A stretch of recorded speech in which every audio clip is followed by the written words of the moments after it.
National డెవలప్మెంట్కైనా కానీ chairman ప్రధానమంత్రి, planning కమిషన్కైనా chairman ప్రధానమంత్రి, నీతి ఆయోగ్కైనా కూడా చైర్మన్ ప్రధానమంత్రి, క్యాబినెట్కైనా అధ్యక్షుడు ప్రధానమంత్రి. కాబట్టి ఒక ప్రధానమంత్రి అనుకుంటే ఇది ఒక నిమిషంలో జరిగే పని అన్న సంగతి అందరికీ కూడా తెలుసు. చివరికి ఇదేమనంటే చివరికి దీని విషయంగా ఏమిటనంటే అధ్యక్ష, అప్పుడు ప్రధాని క్యాబినెట్ నిర్ణయం తీసుకుని క్యాబినెట్లో రెజల్యూషన్ పాస్, క్యాబినెట్లో తీర్మానం చేసి ప్లానింగ్ కమిషన్కు ఆదేశాలు కూడా March 2, 2014లో ఇచ్చి ఇప్పటికి 2 ఏళ్ళు అయిపోయింది. కాబట్టి బాధతో కూడా చెప్తా ఉన్నా అధ్యక్ష చివరికి ప్రత్యేక హోదా గురించి 14th ఫైనాన్స్ కమిషన్ మీద కూడా 14th ఫైనాన్స్ కమిషన్ ఒప్పుకోలేదు అని చెప్పి కూడా రకరకాల అభాండాలు కూడా ఈ మధ్య కాలంలో వేస్తూ ఉన్నారు. 14th ఫైనాన్స్ కమిషన్ పరిధి ఇది కాదు అన్న సంగతి తెలిసి ఉన్నా కూడా ఇవే మాటలు మాట్లాడుతూ ఉన్నారు. నిజంగా నేను అడుగుతా ఉన్నా, 14th ఫైనాన్స్ కమిషన్ ఒప్పుకోలేదు అన్నది నిజంగా ఒక టాపిక్కే అయితే ఇవాళ 11 రాష్ట్రాలకు ప్రత్యేక హోదా కొనసాగుతూ ఉందా లేదా అని చెప్పి నేను అడుగుతా ఉన్నా. మరి 11 రాష్ట్రాలకు ఇవాళ ప్రత్యేక హోదా కొనసాగుతూ ఉన్నప్పుడు ఆంధ్ర రాష్ట్రానికి ప్రత్యేక హోదా ఇచ్చే విషయంలో మీరు ఎందుకు తాస్కారం చేస్తూ ఉన్నారు అని చెప్పి కూడా అడుగుతా ఉన్నా అధ్యక్ష ఇతర రాష్ట్రాలు ఒప్పుకోవడం లేదు అని చెప్పి కుంటి సాకులు చెప్తా ఉన్నారు. ఆ రోజు ఇతర రాష్ట్రాల ప్రతినిధులు పార్లమెంట్లో లేరా? ఓటు వేసేటప్పుడు, విడగొట్టేటప్పుడు మరి ఇవాళ ఇతర రాష్ట్రాల పేర్లు చెప్పడం ధర్మమేనా అని అడుగుతా ఉన్నా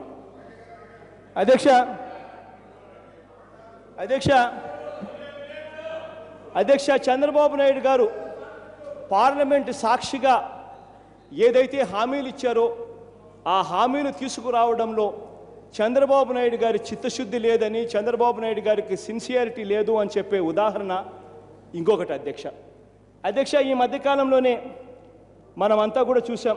నిన్న కూడా గవర్నర్ గారి ప్రసంగంలో చంద్రబాబు నాయుడు గారు మాట్లాడుతూ అన్నారు, రాష్ట్రంలో జిఎస్డిపి గ్రోత్ రేటు 10.99% ఉంది అని చెప్పి చంద్రబాబు నాయుడు గారు గవర్నర్ గారి చేత ప్రసంగంలో చెప్పించాడు అధ్యక్ష. నిన్న జిఎస్డిపి గ్రోత్ రేటు 10.99%గా ఉంటూ చెప్పిస్తూ అదే గవర్నర్ ప్రసంగంలో చంద్రబాబు నాయుడు గారు మాట్లాడుతూ అంటారు, కేంద్రం 7.3% జీడిపి గ్రోత్ రేట్ నమోదు చేసినా, స్థూల ఉత్పత్తి పెరుగుదల రేటు నమోదు చేసినా మేము కేంద్రం కన్నా 10.99% కేంద్రం కన్నా మేము ఎక్కువ నమోదు చేశాం పెరుగుదల రేటు అని చెప్పి చంద్రబాబు నాయుడు గారు ఊదరగొడతా ఉన్నారు.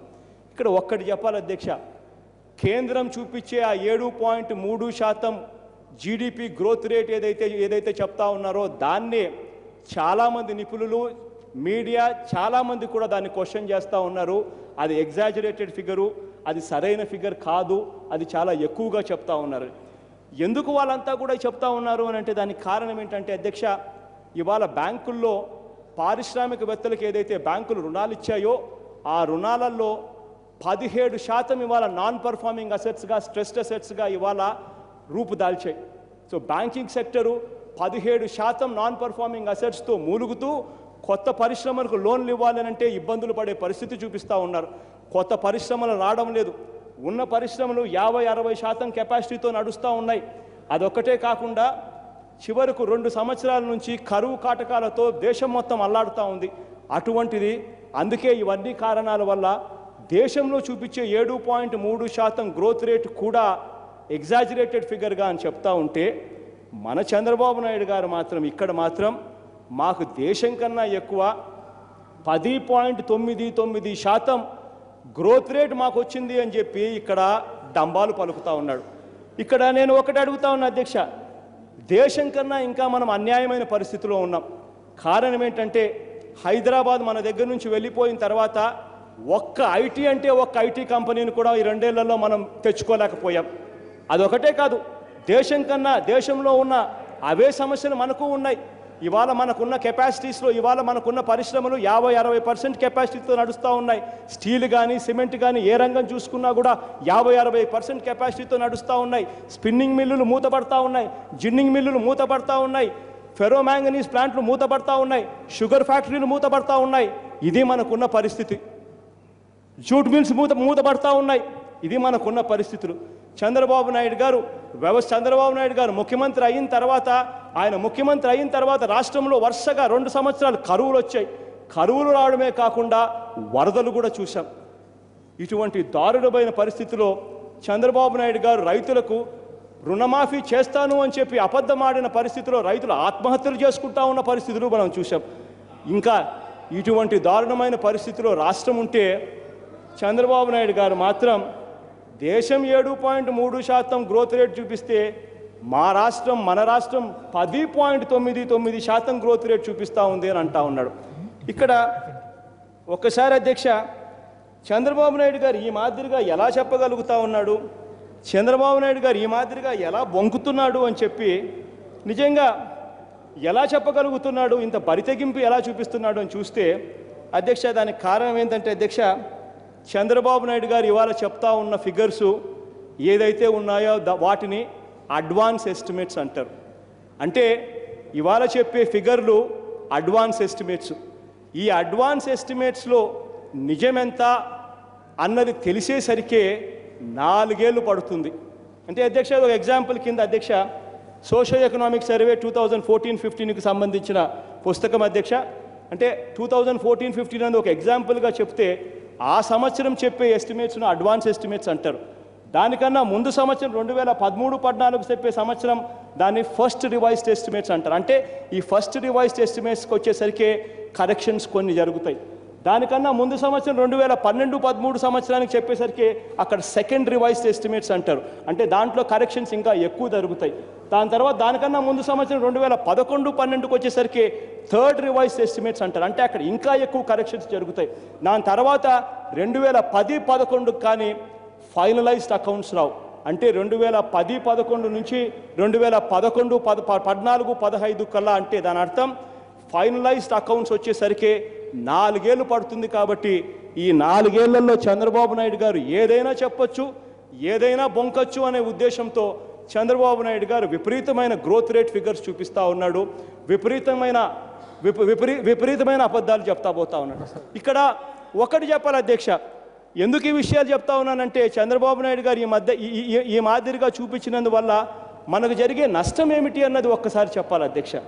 కారణం ఏంటంటే అధ్యక్ష, అందరికీ తెలిసిన విషయమే, గ్రోత్ రేట్కు రెవెన్యూస్కు డైరెక్ట్గా ప్రపోర్షనాలిటీ ఉన్న. 1 minute.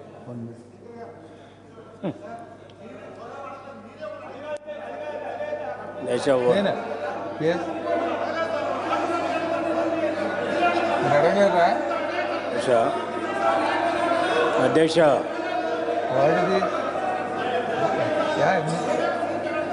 ఏంటి ఏం చెప్పాలనుకున్నారు మీరు చెప్పండి అధ్యక్ష. 1 minute చెప్పండి. Are not criticise. What is that you want to tell? Sir ప్రతిపక్ష నాయకుడు గారు క్లియర్గా ఆయన స్టాటిస్టికల్ రిపోర్ట్ చూపిస్తున్నాడు సార్, చూపిస్తున్నారు వాళ్ళు. Okay, please state sir. చెప్పండి సార్. నేను please there is limit for ignorance also. Please be seated. Andhra Pradesh economic సర్వేలో ఉండేటువంటి డీటెయిల్స్ అయినా, కేంద్ర ప్రభుత్వంలో ఎకనామిక్ సర్వేలో ఉండేటువంటి డీటెయిల్స్ అయినా, లేకపోతే వరల్డ్ బ్యాంక్లో ఉన్నా, ఐఎంఎఫ్లో ఉన్నా, ఏ బ్యాంకులో ఉన్నా, వరల్డ్ వైజ్ ఏ కంట్రీలో ఉన్నప్పుడు కూడా ఒకే మెథడాలజీ ఉంటుంది అధ్యక్ష. ఆ మెథడాలజీని ఫాలో అయ్యి ఇవి క్యాలిక్యులేషన్స్ అన్నీ అవుతాయి. అంతేగాని జగన్మోహన్ రెడ్డి గారి లెక్కలు లేకపోతే ఇంకొకళ్ళ లెక్కలను బట్టి మెథడాలజీ ఉండదు అధ్యక్ష. ఈనాడు వరల్డ్ వైడ్ ఏదైతే మెథడాలజీ అవలంబించారో అదే కేంద్ర ప్రభుత్వం అవలంబించింది. కేంద్ర ప్రభుత్వం ఏదైతే అవలంబించిందో స్టేట్ గవర్నమెంట్, మా గవర్నమెంట్ అవలంబించింది. మేమే కాదు, మిగతా స్టేట్స్ కూడా అవలంబించాయి. క్రిటిక్స్, ప్రతిదానికి క్రిటిక్స్ ఉంటారు. క్రిటిక్స్ చెప్పేది మెథడాలజీ మీద క్రిటిసైజ్ చేయొచ్చు, కానీ వరల్డ్ వైడ్ ఒకటే మెథడాలజీ. ఆ మెథడాలజీ ప్రకారం చేసింది తప్ప చంద్రబాబు నాయుడు కావాలని బూస్ట్ చేసింది కాదు దేశ.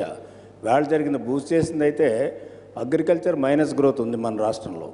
మేము బూస్ట్ చేయలేదు. యాక్చువల్ ఫిగర్స్ అన్నీ కూడా న్యూ మెథడాలజీ ప్రకారంగా 2011, 2012 ఫిగర్స్ ఇయర్స్ తీసుకుని దాని బేస్ ఇయర్గా తీసుకుని మెథడాలజీ అడాప్ట్ చేసి, కేంద్ర ప్రభుత్వం అడాప్ట్ చేసినటువంటి మెథడాలజీ అడాప్ట్ చేసి క్యాలిక్యులేట్ చేస్తారు స్టాటిస్టికల్ డిపార్ట్మెంట్లో. ఈరోజు ఆయన చూపించేటువంటి ఎకనామిక్ సర్వే బుక్కే కాదు, రేపు వచ్చేటువంటి ఎకనామిక్ బుక్ సర్వే కూడా ఆ మెథడాలజీ కూడా ఉంటుంది లాస్ట్ పేజెస్లో. అవి చూసుకుంటే తెలుస్తుంది. అంచేత ఎవరు చెప్పినటువంటి దీన్ని డిస్క్రిమినేట్ చేయవలసిన అవసరం లేదు, దీన్ని డిఫర్ అవ్వాల్సినటువంటి అవసరం లేదు. ఈ methodology world wide recognised methodology.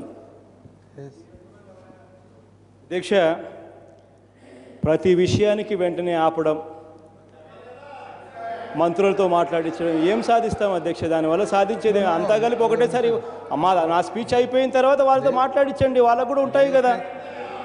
అయినా పైన దేవుడు ఉన్నాడు అధ్యక్ష, పైన దేవుడు ఉన్నాడు, దేవుడు చూస్తున్నాడు అధ్యక్ష. అధ్యక్ష మీరు అధ్యక్ష ఇక్కడ ఇంతకుముందు నేను చెప్పినట్టుగా అధ్యక్ష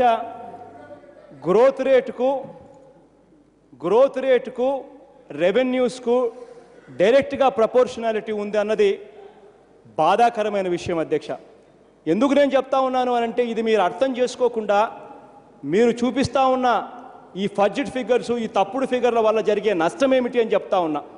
కారణం ఏంటంటే అధ్యక్ష, ఈ మధ్యకాలంలోనే మనమంతా కూడా చూసాం, అరుణ్ జైట్లీ గారు 7.3% జీడిపి గ్రోత్ రేట్ చూపిస్తూ అరుణ్ జైట్లీ గారి నోట్లో నుంచి వచ్చిన మాటలు, ఇండైరెక్ట్ ట్యాక్స్ రెవెన్యూస్ 35.1% పెరిగాయి అని చెప్పారు.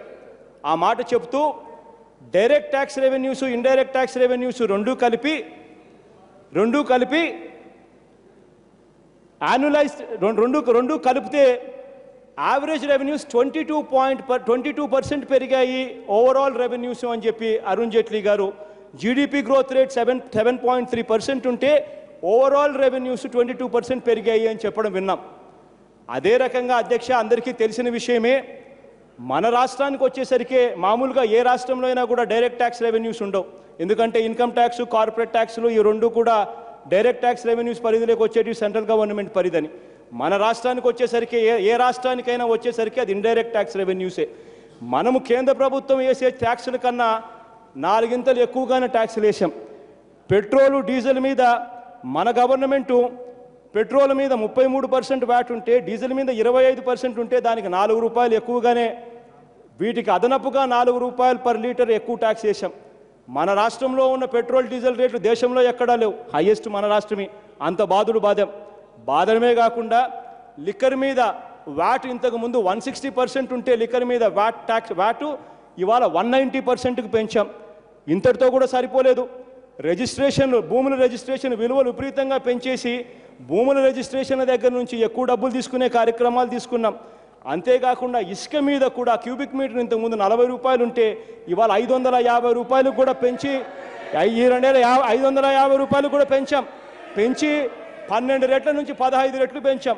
అంతటితో కూడా సరిపోలేదు, కరెంటు పెంచాం, ఆర్టీసీ పెంచాం, మున్సిపాలిటీ ట్యాక్సులు పెంచాం. విపరీతంగా బాదాం. మళ్ళీ ఇంతగా బాదిన తర్వాత కేంద్ర ప్రభుత్వమే 7.3% గ్రోత్ రేటుకే 22% వాళ్ళ ఓవరాల్ రెవెన్యూస్ పెరిగినాయి అని చెప్పి వాళ్ళు చెప్తా ఉన్నప్పుడు, న్యాచురల్గా 10.99% గ్రోత్ రేట్ మనం చూపిస్తూ ఉంటే కేంద్రంలో ఉన్న వాళ్ళకైనా కానీ ఇంకా ఎవరైనా బయట ప్రపంచానికైనా కూడా అందరికీ అర్థమయ్యేది ఏమిటి అధ్యక్ష, 7.3%కే 22% ఓవరాల్ రెవెన్యూస్ పెరిగినప్పుడు 10.99%కి మన రెవెన్యూస్ కనీసం 30% అన్న పెరిగిండాలి అని చెప్పి ఎవరికైనా తడుతుంది అధ్యక్ష. కానీ వాస్తవంగా ఇక్కడ మన పరిస్థితి ఏంటంటే అధ్యక్ష, ఇది మీ కోర్ డాష్ బోర్డ్ నుంచి తీసిన డేటా. వాస్తవంగా మన పరిస్థితి ఏంటంటే మన రెవెన్యూస్ పెరిగింది కేవలం 13%. మన రెవెన్యూస్ పెరిగింది కేవలం 13%. అంటే దాని అర్థం మనం ఈ 13% రెవెన్యూస్ పెరిగిందన్నా తప్పన్నా ఉండాలి, లేదా మనం చెప్పే ఈ గ్రోత్ రేట్ ఫిగర్స్, ఈ 10.99% ఫిగర్స్ అన్నా తప్పై ఉండాలి. వాస్తవం ఇదైతే కానీ మనం ఇచ్చే బిల్డప్ ఏమిటి అని అంటే 10.99% మన గ్రోత్ రేట్ కేంద్రం కన్నా ఎక్కువ అని మనం బిల్డప్ ఇస్తూ ఉన్నాం అధ్యక్ష. ఇక మనకు కేంద్రం నుంచి సహాయం చేసే వాళ్ళందరూ కూడా ఆ కేంద్ర మంత్రులు, ఆ కేంద్రము, బయట ప్రపంచము, ఇతర రాష్ట్రాలు వాళ్ళంతా కూడా ఏమనుకుంటారు అధ్యక్ష, ఆంధ్ర రాష్ట్రం దేశం కన్నా ఎక్కువ పురోగతిలో ఉంది. దేశం 7.3% ఉంటే ఆంధ్ర రాష్ట్రం 10.99%లో ఉంది. ఇంకా ఇటువంటి రాష్ట్రానికి రెవెన్యూస్ కూడా కేంద్రానికి 22% పెరిగితే ఆంధ్ర రాష్ట్రానికి 30% పెరుగుతాయి. ఇక ఇటువంటి రాష్ట్రానికి మనం ఏ రకమైన సహాయం కూడా చేయవలసిన పని లేదు, చెయ్యకపోయినా కూడా వాళ్ళ కాళ్ళ మీద వాళ్ళు బతకగలుగుతారు అని చెప్పే ఇంప్రెషన్ మన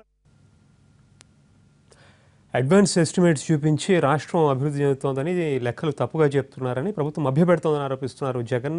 రాష్ట్రం విడిపోయిన తర్వాత, హైదరాబాద్ కోల్పోయిన తర్వాత ఒక ఐటీ సంస్థను కూడా ఏపీ గవర్నమెంట్ సాధించలేకపోయిందని, అభివృద్ధికి సంబంధించి పెద్దగా పురోగతి అంటూ ఏమీ ప్రభుత్వం చేయలేకపోతోందని విమర్శ